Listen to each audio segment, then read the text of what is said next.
Bernardo Barrenarekin aztertzera. Hain zuzen ere, eta Europa batekin da ote den auzi honetan ere galdituko diogu hasteko eta behin Fernando Barrenari. Barrena jauna, ongi etorri Euskal Telebistara. Mila esker egunon. Drama humanoaz hitz egiten nahiko genuke hasteko eta behin, zuek gainera ekitaldiara egin duzu asteburuan Gernikan, Gernikako mural handi horren aurrean, oso esanguratsua den mural handi horren aurrean, hainbat gai harimutur izan dituzue, drama humanoaz hizketan hasita, errefuxiatuen gaien Europa asmatzen ari da? Bueno, nik uste dut argi ilunak daudela, ez? Ikusten ari gara beste kasu batzuetan ez bezala, Siria edo Afganistango kasuen errefuxiatuen kasuan ez bezala, momentu honetan Ukrainiako errefuxiatuak hartzen ari direla, hainbat estatu kideren aldetik, eta hori bere horretan ikusita berri pozarria da, jarrera aldaketa bat suposatzen duelako, ez? Nik uste dut, lehen esan duzun bezala, Ukrainiako gerra hitz egiterakoan, milioi bat gauzataz hitz egin dezakegu, sogai poliedrikoa delako, bai?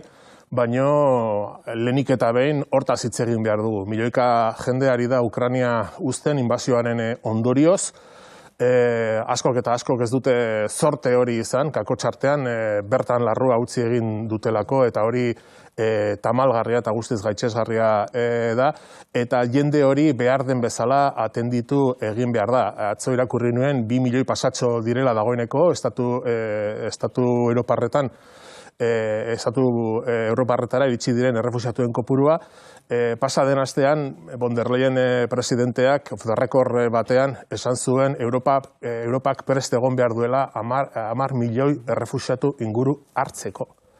Eta horiek oso hitz potoloak dira, oso hitz handiak dira, eta gizatasunetik harago, jakina horrela izan behar dela, izan behar dugu planteamendu orokor bat, ez delako, erronka ez delako jende horri guztiari sarbidea ematea Europar Batasunera, baizik eta bertan daudenean behar duten arreta osoa eskaintzea, bai bizitzeko lekuak, bai jatekoak, bai hezkuntza, bai behar sozial guztiak, ez? Zentzu horretan gaur bertan Espainiar Estatuan esaterako baimena edo erregistroa egin ahalko da, erresidentzia bain bat izateko, lanerako baimena izateko, hezkuntza edo osasun sistemetan aurrak nagusiki, hezkuntza sistema, osasun sisteman guztiak ere bartatuak izan daitezen.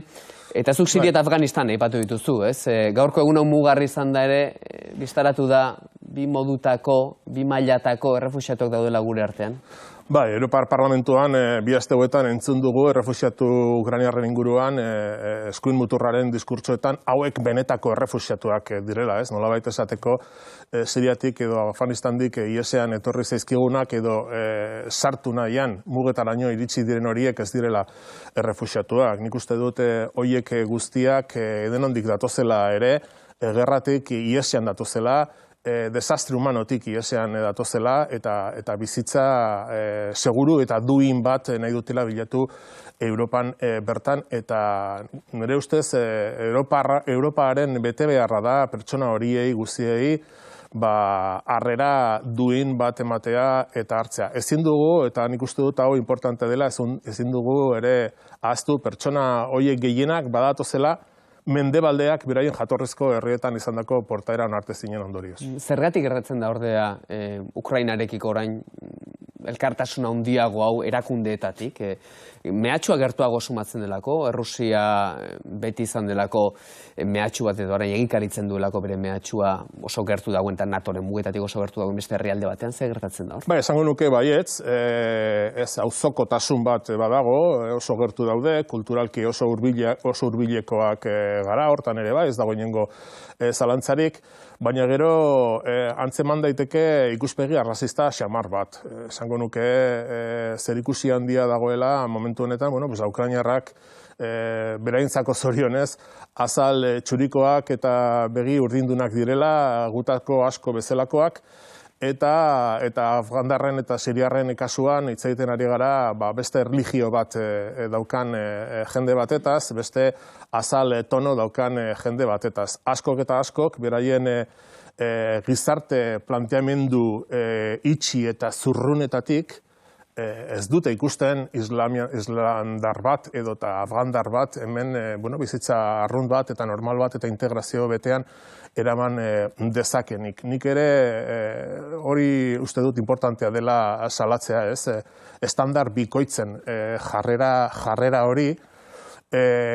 Momentu honetan, adibidez, Europar Parlamentuan eztabaidatzen ari da komisioak bidalitako migrazio eta asilo paktu berria. Eta hor mantentzen dira Europar Batasunaren kanpo mugetako erretentzio kanpo hoiek Afganistandik gehien bat eta hortik datozenentzat, kasu honetan jarrera guztiz bestelakoa da, zorionez. Espero dezagun, behintzat, ni alde positiboarekin gelditu nahi dut, espero dezagun honek balio izatea, Europak hausnarketa orokor eta gizatiar bat egin dezan errefuxiatuen eremuan. Hemen galdera bat ere badago, gerra honen aurrean, inbasio honen aurrean, zer egin beharko ote luke Mendebaldeak, kasu honetan zer egin beharko ote luke Europar Batasunak, ez? Eta Batasunaren erantzuna izan da armak bidaltzea Ukrainara, funtsak ezartzea ere bai, bakearen funtsa deitu izan den hori, 450 milioi euroko, beste 500 gehiago izan litezkenak, hemendik aurrera ere, 1.000 milioi euroren bueltako funtsa beraz. Eta galdera ere Leixuri Arrezabalagak egin zizun ostiraldean horren arira, Gasteizko legebiltzarrean EAJaren legebiltzarkideak entzun.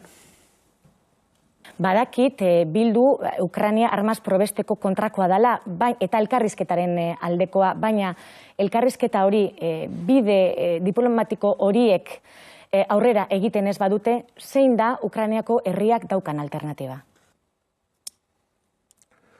Nik uste dut, hau izan zen, Europar Parlamentuan izan genuen eztabaida orain dela pare bat aste, eta guk hartu genuen jarrera nahiko kritikoa izan zen aurkeztu zitzegun erresoluzioarekin, ez?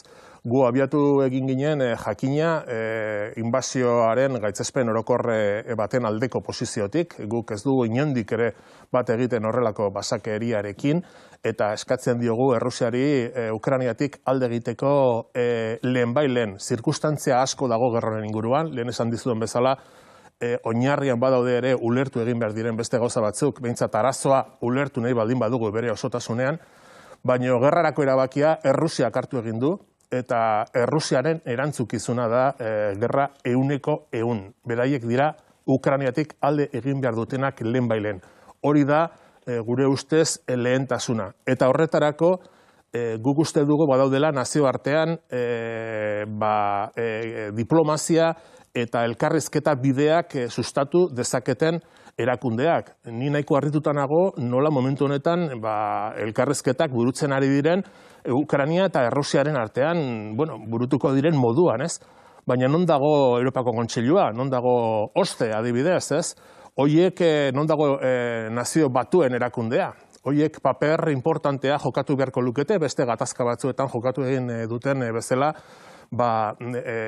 gatazkaren deseskalamendua bilatzeko. Gure ustez, armak bidaltzeak eskalamendua besterik ez du eragingo, eta izan ere, konponbidetik oso urrun dago, gerra honi erantzutea NATOren aldeko apustu sendo batekin.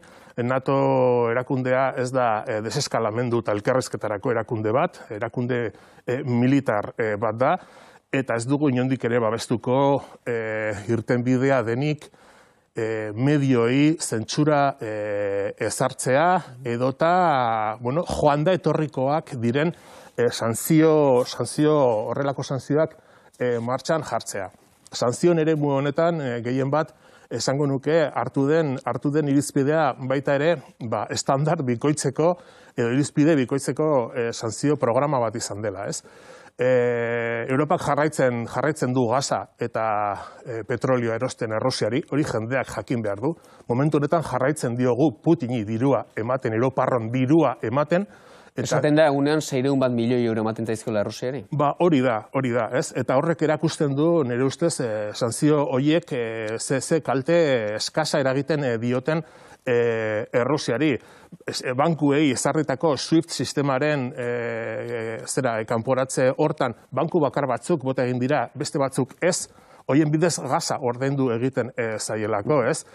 Eta azken finean esan nahi dut, sanzioak bezalako tresnek frogatu egin dute, gehienetan, ez dute esango beti, baina gehienetan, balio izaten dutela, helburu duten herri horietako sektore babes gutxien dutenei, langileei eta herritar arruntei kalte egiteko. Eta gainera joan da etorriko neurriak dira. Ez dezagun ahaztu, adibidez, Euskal Herriko enpresa askorentzako Errusia merkatu importantea zela, eta, bertan bera utzi egin beharko dutela, beraien aktibitatea ez duelako merezi, ezer bidaltzea ez baduzu kobratu. Baina zigor ekonomiko horiek estrategia oso argia daukatela dirudi Europaren aldetik, eta da, nolabait ere, Errusiako oligarkak igatzea, edo Putinen irudia, figura igatzea, oligarkak aserretuz, edo aie oztopoak jarriz, ez?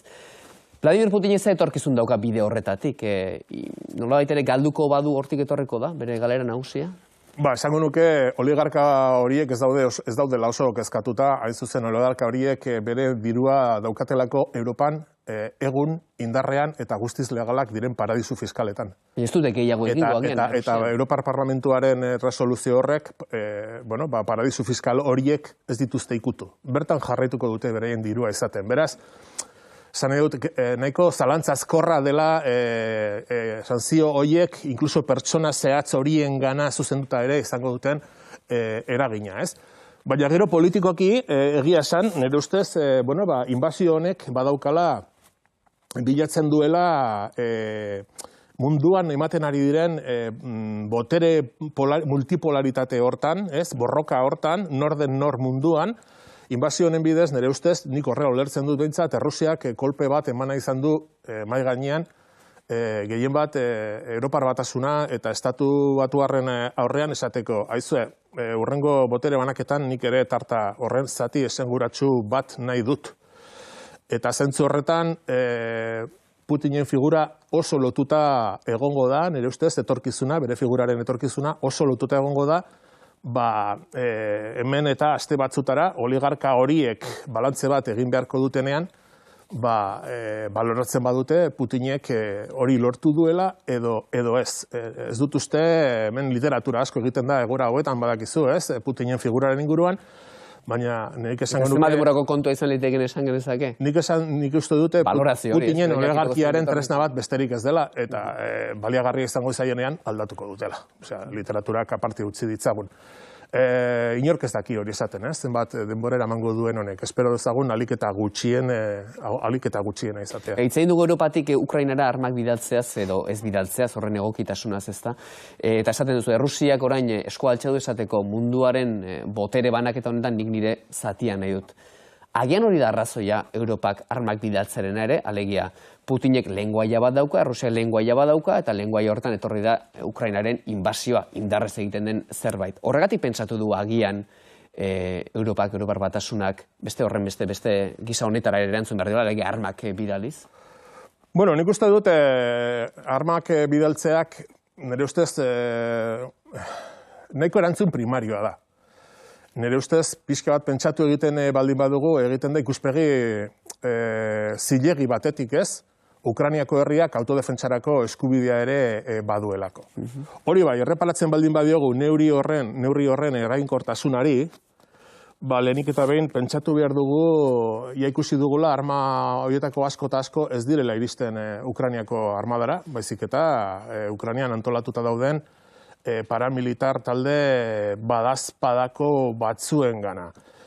Bigarrenik, konparatzen baldin badugu, Errusia eta Ukrainiaren ahalmen militarra, Errusiarena da bider ez dakizen bat aldiz. Beraz, nekez pentsatu daiteke granada jaurtiki gailu batzuk eta fusil batzuk bidaltzearekin, Ukrainiarrek kapazitatea izango duten militarki gerrari buelta emateko. Nik nahi nuke horrela izan, baina nire ustez modu hotzean begiratuta hori oso zaila da. Nire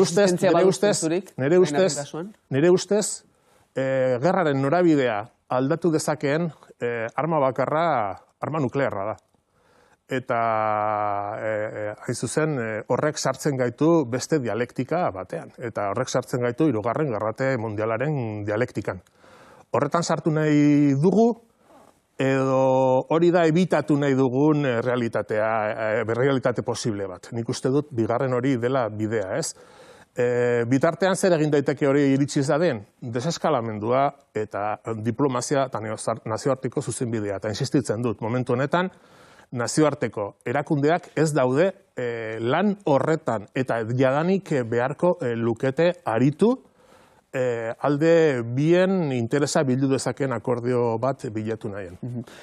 Diozunagatik nik uste dut ere galdera nagusi hori dela, ez nola antimilitarista izanik ere inbazio batin nola horregin hori galdera nagusietako bat ez Ukrainaren kasuan.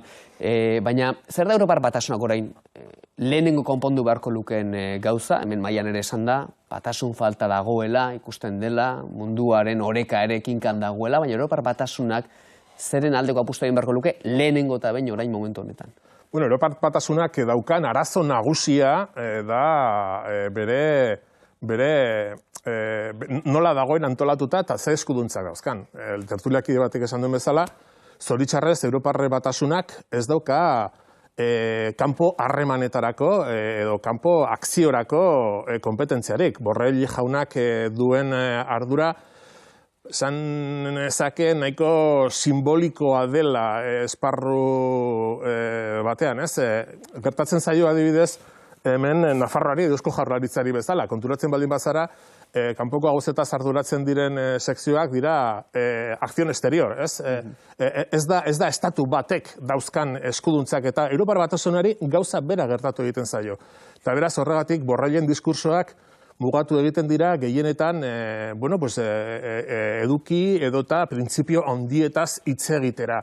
Baina berak ezin du kanpo politika bakar eta adostu baten ordezkaria izan Europar Batasunak ez daukalako horren kompetentziarik. Nik esango nuke, gerra honetan eta Europan jokatzen ari den beste gauza bada Europar proiektua etorkizunean. Badago maila azpiko gatazka oso potentea Europari buruzko etorkizunaren inguruko bi bizioren artean, bata Europa integrazio politiko bukaeraraino eraman nahi dutenak batetik, eta gero bestetik dagoeneko estatu nazioari oraindik ere kompetentzi gehiago, edo pentsatzen dutenak Europak ja kompetentzi gehiagi jaso egin duela estatuetatik eta nolabait bueltatu egin behar direla, ez? Nik uste dut honek markatzen dituela Europar Batasunan momentu honetan dauden eztabaida gehienak eta gerrari ematen ari zaion erantzunean horixe bera ere antzematen da oso nabarmen. Nire ustez, erantzunak ezin du inondik izan NATOren egiturra militarraren aldeko apustu bat. Nik esango nuke, Europak beharrezkoa duela segurtasun integralerako eskema eta autonomo eskema berri bat, propioa, ez? Eta ez diona inondik ere lidergoa utziko estatu batuarrei, zeren NATOrekin hori konpartitzeak hori dakar. Estatu batuek lidergoa daramatela, ez aspektu bakarrik militarrean, baizik eta kanpo politikarenean eta gauza askorenean. Eta horretan, Europar Batasunak, eskema horretan, Europar Batasunak ez du inoiz lortuko eragile garrantzitsu eta potentea izan mundu mailako botere banaketa horretan. Ez du inoiz lortuko Europar Batasunak eskema horretan multipolaritatean polo erreferentziala eta sendoa izatea. Batzoko egunez, eta duela 36 urte egintzen erreferenduma Espainiar Estatuan NATOn sartzearen ingurukoa. Euskal Herria antimilitarista azaldu zen eta ezezkoa eman zion horren, ez eta Espainiar Estatuak bai ezkoa eman eta ondorioz Espainiar Estatuaren NATOren baitan dago duela 36 urtetik, ez? Bai. Baina gure hori ez da aldatu, alegia orain mehatxo hain argi, hain gertuko ikusteak, eta Rusiara beira jarreta behintzat, NATO zale gehiago ezote zuen, baina ez da referendumik egongo orain, baina sentsazio ez alda hori? Bueno, zalantza arrazonagarri bat da, nire ustez. Eta, ojala aukera bagenu, bihar bertan Euskal Herritarrei galdetzeko, zer iritzi daukaten hortaz. Uste dut hori oso osasuntsua izango litzakela, ez bakarrik horrekin, baizik eta gauza askorekin, ez?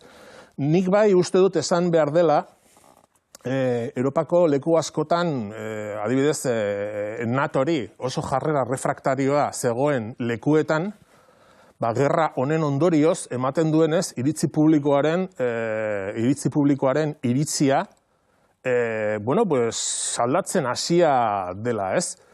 Ez dut uste, gehien bat, adibidez, ipar herrietan, Finlandian, Suedian, eta Finlandia eta Suedia adibidez, ez dira NATOko kideak, Europar Batasunako kideak dira, eta orain dela 5 urte edo pasaden urtean galdetzen egindako azkeneko galdeketetan jendeak NATOren aldeko posizioa erakusten zuen 15% aldekoa edo orain dirudienez 50%tik goiti dago. Nik ez nuke esango herri horietan NATOren aldeko jarrera areagotu egin denik berriz, ez dira NATO zale bihurtu, baizik eta sentitu egin dutela, behar dutela segurtasun eta defentsa eskema bat. Gertu daudelako, besteak beste. Hori da, bai. Milaka kilometroko mugak ditu adibidez Finlandiak Errusiarekin, ez? Eta inbasioak asko bere historian, eta bere esatuten bezala, urrengoa denbora kontu bat besterik ez omen da. Hala diote Finlandiarrek. Nik esango nuke jende horrek momentu honetan garrantzi berezia ematen diola segurtasun eskema propio bat edukitzeari. Eta eskema hori Europak eskaini egin behar du. Ezin dugu ardura hori eta behar hori Amerikarren esku utzi. Eta gu geu kapazak izan behar dugu segurtasun eskema autonomo bat osatzeko Europa. Baina orduan ulertzen duzu erabaki hori, estatuen erabaki hori, inbertsio militarra edo gastu militarra, bakoitzak ikusi bezala nahi duen bezala, haunditzarena, ze azkena ere hori etorri da, hori erabaki horren berri eman dute estatukideek, ez? Ameriketako estatu batuen gandik independenteago izan nahi baldin bada, babes segurtasun kontuetan, inbertsio militarra erautu beharko da. Kezkagarria da, nire ustez, baidade bat daukagunok, gogoratzen dugulako ere bai, historiaren beste momentu garrantzitsuetan, adibidez irailaren 11ako hortan, nola horren ondorio sortu egin zen paranoia hartan, ez, apostu egin zen, gaizki ulertutako nire ustez, seguritate baten alde, eta ekarri egin zuena askatasunen, izugarrizko murrizketa. Eztabaida hori nire ustez irekitzen ari da berriro, eta esan dudan bezala, ezkerreko indar baten ordezkaria naizen aldetik, ezkerrak hortan baduela izugarrizko erantzunkizuna. Ezkerrak jakin behar duela herritarrei horrelako segurtasun eskema ulergarri eta bideragarriak eskaintzen herritarrei, baina inondik ere askatasunen murrizketaren paranoian erori gabe. Hor dago erronkan ere ustez epela aurrean. Europan kontu hau ez hitz egiten da, baina hitz egiten da bestalde, energiaren prezioak dakarren, familiei, dakarkien buru usteaz, enpresa ekonomeri, ekarri dion dagoeneko eta luzaron agian ekarri zaioken buru usteaz. Energiaren prezioa kontrolatzez da mugatzez hitz egiten ari gara orain, baina orain, ez dakit, aste gutxi, eta Espainiar Estatuak berak ere proposamena egiten zituen gaza energiaren prezioaren kalkulotik ateratzekoak eta ez ezko borobila jasotzen zuen, eta orain kolpetik badirudi, arazoa komunagoa izango da edo, horretarako bide bat ere ireki litekela. Zer egin behar da energiaren prezioarekin? Bueno, nik uste dut energiaren prezioarekin, bai gaza, elektrizitatea, hidrokarburoak eta hor daukagu arazo latza momentu honetan. Ikusi besterik ez da egin behar, kotxearen depositoa betetzeak zeze dirutza eskatzen digun. Eta nik uste dut honetan badodela bi aspektu desberdinak direnak. Batetik, hidrokarburoak edo gaza egotzea batzutan ulergarria kakotxartean izan daiteke, zirkustantzia zehatz batzuengatik, kasu honetan gerra edo horrelako zerak, eta beraz hor gobernuek eta Europar Batasunak eskuduntza dauka horretan ere badituzte kompetentziak, prezioak erabat desajustatu egiten direnean, bai prezio horiek daukaten zerga kargatik, zein beste aspektu batzuetatik murrizketak egiteko eta kontsumitzailearen gana modu suabeago baten iritsi daitezen.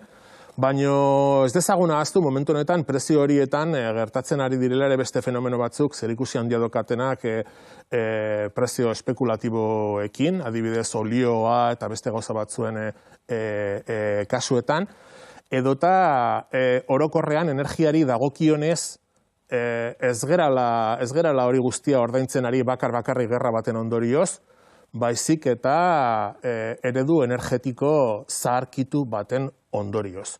Beraz, nik uste dut gobernuek bi neurri hartu behar dituzte horri dagokenean. Lehenengo, segurazki zergak jaitsi eta beste neurri batzuk hartu, azkenean kontsumitzaileak kontsumitu ahal izateko guztiz beharrezkoak dituen energia gauza horiek guztiak, baina bestetik benetan eta serio hasi behar dugu pentsatzen hemen paktu berdearen inguruko aspektu guztiak aurrera eramateko eta ahalik eta laizterren bere helburuetara eramateko neurriak hartu egin behar direla. Izturriteak trantsizio energetikoa jarri zuen mahai gainean, eta badirudi gerra honek subirautza energetikoa jarri duela mahai gainean. Eta galdera da, ea subirautza energetikoaren lehentasun honek ezote dituen trantsizio energetikoko beste helburu batzuk atzeratuko edo malgutu beharra izango edo diskurtso hori dagoeneko Europan sartzen ari ote den. Bueno, presio handiak egiten ari dira energia enpresa handien aldetik hori gertatu da dien, ez? Eta nuklearria eta irigote zaio bertzen. Hori, azken finean esan dezagun. Bueno, Europar Komisioak berak ere, gaza eta nuklearra sartu egin du taxonomian, ez? Energia berde bezala. Bueno, hori gerra aurretik egin zen, azpimarratu egin nahi dut. Beraz, gerrak bera eragina dauka, baina hemen momentu honetan, esango nuke, adibidez, argindarraren prezioen kasuan, zerutik eroritako etekinetaz hitz egiten ari da. Ez gaude hitz egiten, ez dakiz ze kosto handitze izan dutela enpresa ekoizleek, hori da elektrikek, eta beraz gehiago kobratu behar digutela. Ez momentu honetan, zerutik eroritako etekinak dira adibidez, ez? Nik uste dut eredua dela benetan auzitan dagoena. Bazegoen, arrazoi askorengatik eta momentu honetan egoera berriak azpimarratzen du behar hori ereduari buelta emateko. Ez dut uste inondik ere momentua denik itun berdeak markatzen dizkigun helburu horiek malgutzeko edo erditik kentzeko, baizik eta indartzeko eta posible den neurrian urratsak ematea markatzen dituen epeak ahalik eta hurbilen jarri ditzagun. Nik esango nuke trantsizio energetikoak exijitu egin beharko lukera subiranotasun energetiko hori eta trantsizio energetikoa berak dakarren, ez, deskarbonizazio hori batera etortzea. Posiblea da, baina esan dizudan bezala horrek ereduaren aldaketa bat eskatzen du. Azken finean dira denok behar ditugun gauzak, bizitzeko derrigorrezkoak direnak, eta ez da onargarria batzuek sekulako etekinak izatea herritar guztion kontura. Ez gaude etekinetaz bakarrikari. Herritar askok eta askok arazoak dituzte faktura horiek ordaintzeko, eta horrek dakar pobrezia energetikoaren fenomenoan ere ustez gurea bezalako gizarte aurreratu batentzat lotsagarri xamarra dana. Azkeneko galdera, Barrena jauna, bakerako elkarrizketei buruz esan dugu, ez? Bielorrusian, Turkian gertatu dira, gaur telematikoki ere beste saiakera bat egongo da, ez dakit bake elkarrizketa, baina behintzat korridore humanitarioak ezartzekoa, zuzer horrek esan diguzu Europar Batasunaren papera lauso xamarrari dela izaten honetan guztian, non dago Europar Batasuna, baina egongo da Putin-Zelenski bilerarik aurkiz, badirudi Ukrainako presidenteak eskatzen diola Errusiakoari, ez? Hori izan liteke konponbidearen lehenengo pausoa gertatuko da, zure ustez? Bueno, nik uste dut egoiztala beranduago gertatuko dela eta horretan egin behar dugula azpimarra. Ezin dugu inondik ere onartutzat eman parte batek edo besteak daukaten estrategiagatik elkarrizketari bideak istea jendea hiltzen ari den bitartean. Hori ez da inondik ere onargarria eta nik esango nuke nazioartetik burutu behar den Errusiari begirako presio guztiak hori izan behar duela helburu. Bi parteak eserraraztea benetan akordiotara iritsi daitezen eta gerra hau ahalik eta laizterren gelditu dadin. Behin gerra gelditutakoan, behin bizitzen galera gelditutakoan, hitz egin beharko da gauza asko eta askotaz. Ukrainiaren balizko neutraltasunari buruz, edota Europar segurtasun eskema berritu bati buruz. Baina nire ustez importantea da hori, momentu honetan nazioarteko erakundeek daukaten paper hori, nire ustez ezinbestekoa dana bi parteak eta gehien bat errusiarrak akordioaren eremura eramateko. Bukatzeko etxeko lana ere bai, bihar gurean Iñigo Martínez Zatón izango da Elkarrekin Podemosen legebiltzarkidea Gasteizko ganberan eta harentzako galdera bat eskatuko dizugu. Bueno, ezkerreko alderdi baten ordezkaria den neurrian galdetu nahi nion ea nire kezka hori konpartitzen duen ala ez. Ezkerrak urte luzetan, bere mezu antimilitarista horretan, NATOren kontrako oso jarrera garbia izan du. Galdetu nahiko nioke, era bere posizio hori berretsi egiten duten erakunde bezala, eta beraz, ondorioz, NATOri ezezkoa ematen baldin badiogu, zein dan bere ikuspegitik Europak etorkizunerako behar duen segurtasun eskema. Balaxe aldetuko du bihar Iñigo Martinezi, elkarrizketaren tarte honetan. Fernando Barrena, Bilduren eurodiputatu estimatu Euskal Telebistra etorri izan, nahi duzun arte. Mila esker zudei. Ondo segi, bai, 10:07 minutu jaun Andreok. Errusia eta Ukrainaren arteko gatazka, gerra,